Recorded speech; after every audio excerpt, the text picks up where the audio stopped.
श्री राम समर्थ। अक्टूबर 7।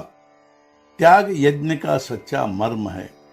सदाचार से रहने वाले आदमी को खर्च कम लगता है, क्योंकि सच्चे संतोष से पेट भर जाने पर अन्न भी कम खाया जाता है।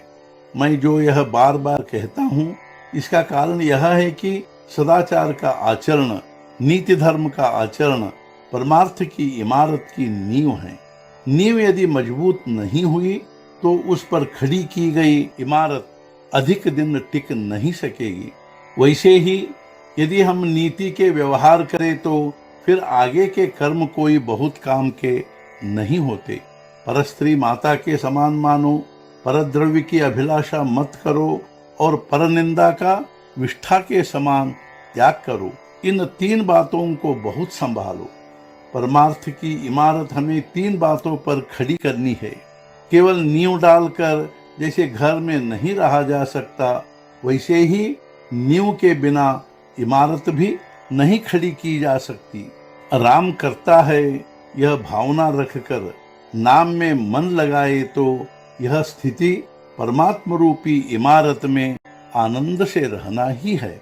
व्यावहारिक बड़प्पन एक तरफ रखो और भगवान की अनन्य से शरण जाओ। भगवान अवश्य राह दिखाएंगे। भगवान की शरण जाते समय सब भूल जाओ।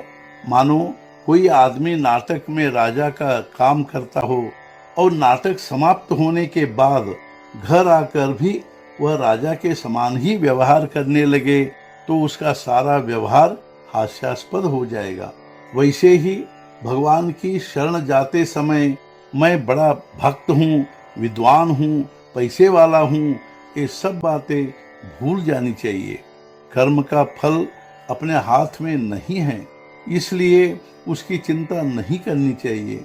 यह बात समझ में आने पर भी चिंता करना भी हमारे बस की बात नहीं होती, इसलिए हम चिंता करते ही हैं। इसलिए भगवान के नाम में रहने की आदत डालो। कर्म करना कोई बड़ी बात नहीं है, क्योंकि हमें कर्म करने के बिना चैन ही नहीं आता। काम करो, ऐसा गीता में भी कहा गया है, किंतु कर्म करने पर हमें अपेक्षित फल प्राप्त होगा ही, ऐसी बात नहीं है। इसलिए भगवान का स्मरण करो और फिर देखो क्या होता है। यही निष्काम कर्म है। भगवान की इच्छा से सब घट रहा है, यह भावना रखकर अपना कर्तव्य करना ही गीता का सार है। जो समझ बूझकर त्याग करेगा उसका फायदा होगा। वैसे भी संन्यास और त्याग दोनों अपने पास हैं, अर्थात दोनों हमारे भीतर है ही। भगवान के बारे में हम सन्यासी वृत्ति धारण करते हैं और अपने माँ बाप को छोड़ देते हैं। ऐसा त्याग किस काम का? त्याग यज्ञ का सच्चा मर्म है।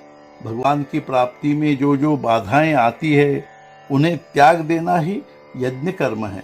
इस यज्ञ में हमें अपनी वासनाओं की आहुति देनी चाहिए।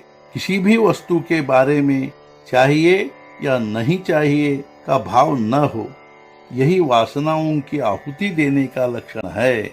आज का मुख्य विचार, जहाँ कामनाओं की समाप्ति होती है वही ईश्वर की कृपा है। सद्गुरुनाथ महाराज की जय। जय जय रघुवीर समर्थ।